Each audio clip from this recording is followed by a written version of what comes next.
Bruce McMaster es el presidente de la Asociación Nacional de Empresarios de Colombia, de la ANDI. Doctor McMaster, buenos días. Feliz año para usted. Buenos días, Ricardo. Muchas gracias. Bueno, estoy leyendo su comunicado de anoche. Quisiera que les contara a quienes nos ven y nos oyen a esta hora en Blue cuáles son las preocupaciones de los empresarios frente a este aumento del 23,7% del mínimo que decretó el gobierno del presidente Gustavo Petro para el año entrante. Pues Ricardo, yo creo que la preocupación grande es que a pesar de que suena bien para muchas personas, y yo entiendo perfectamente quien gana el salario mínimo y se alegra pues porque hay un incremento como el que se ha planteado, como el que ha planteado el gobierno, lo cierto es que este es un mensaje que realmente termina beneficiando a muy pocos colombianos, porque hay una gran cantidad de colombianos que se van a ver afectados de forma negativa. Y le voy a decir una cosa, a diferencia de lo que dice el presidente, los mayores afectados no van a ser los que ganan más que el salario mínimo, sino son los que ganan menos que el salario mínimo, que son la mayoría de los colombianos.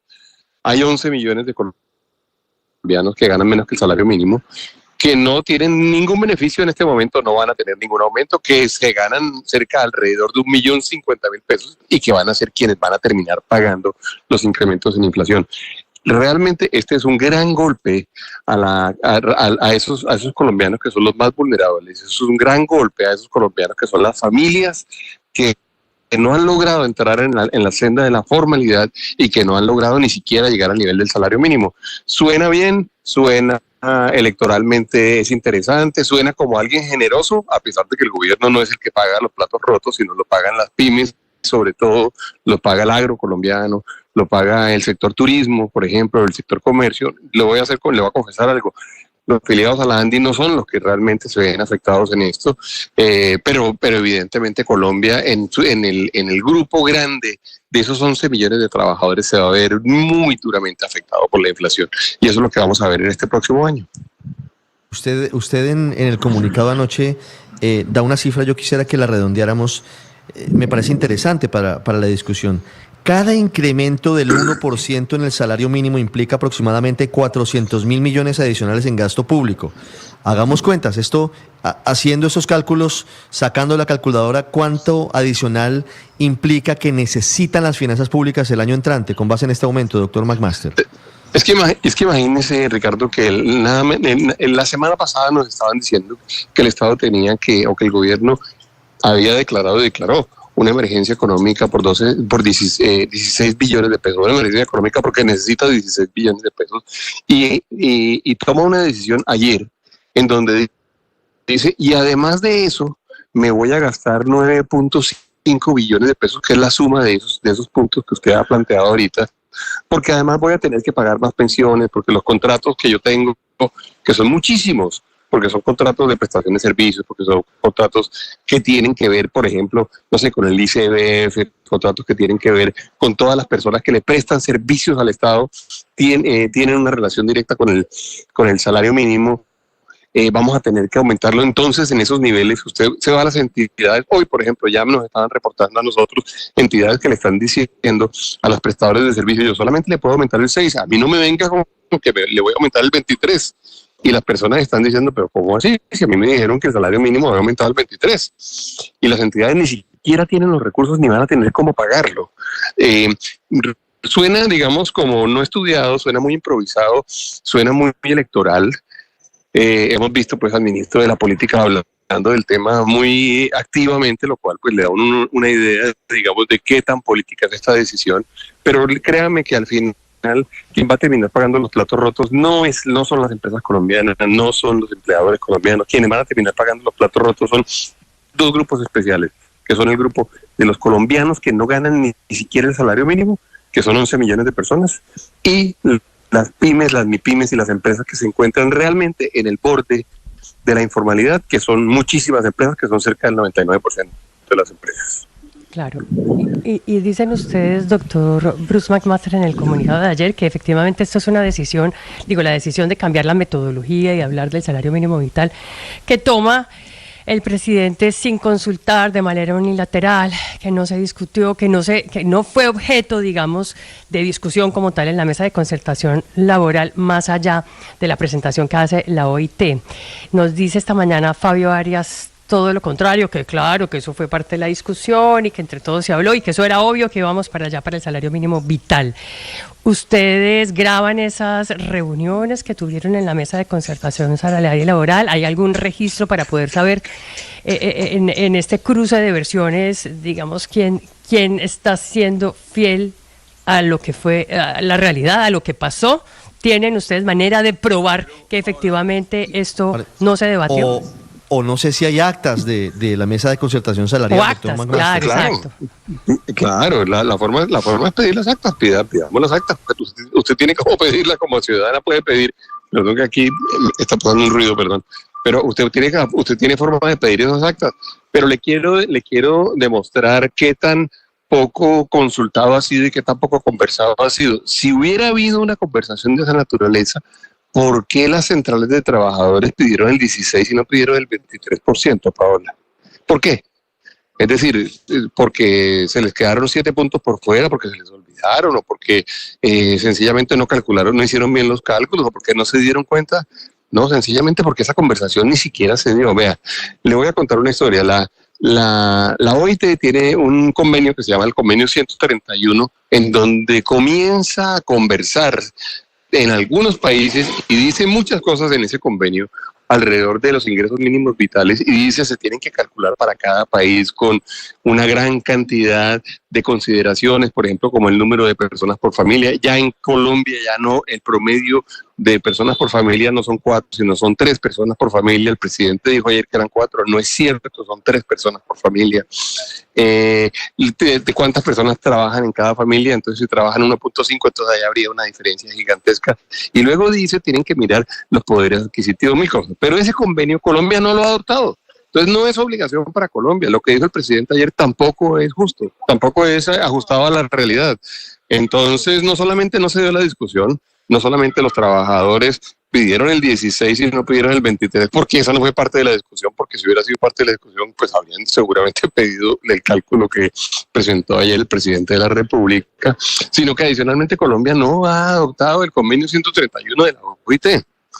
Entonces parece una cosa bastante improvisada, parece bastante política, parece que suena bien, parece que va seguramente a favorecer a 2 millones de trabajadores, pero va a afectar a 11 millones de personas. Yo creo que a quien hay que entrevistar en este momento es a esos 11 millones de personas a los que hay que preguntarles cómo van a hacer para pagar la inflación que se le viene encima, cómo van a hacer para poder pagar lo que va a pasar con los servicios públicos, con el transporte, con la canasta familiar, todo lo que va a suceder de aquí en adelante, con las tasas de interés, con la falta de acceso, por ejemplo, a la vivienda, porque va a ser cada vez más difícil acceder a la vivienda.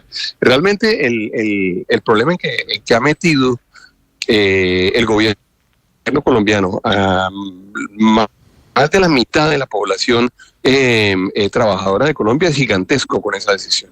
Sí, pero doctor Bruce, ¿por qué habla usted solo de 11 millones de personas? Si esto finalmente, por los productos y por los bienes y por los servicios y los intereses, todo nos va a afectar a todos. ¿Por qué lo limita a los 11 millones de porque es cierto, que Felipe, no tienen? No, tiene usted razón. Lo que pasa es que me estoy concentrando en las 11 millones de personas más vulnerables de nuestra sí, de los informales, sociedad. etcétera. Hay 11 millones de personas, Felipe, que ni siquiera ganan el salario mínimo. Hay 11 millones de personas que en promedio reciben 1.040.000 pesos al mes. Póngase usted entonces en la posición de una persona que recibe 1.040.000 pesos al mes, que no le van a hacer un aumento del 23.5 porque no tiene ni siquiera un contrato de trabajo, y que en cambio se va a tener que pagar la inflación.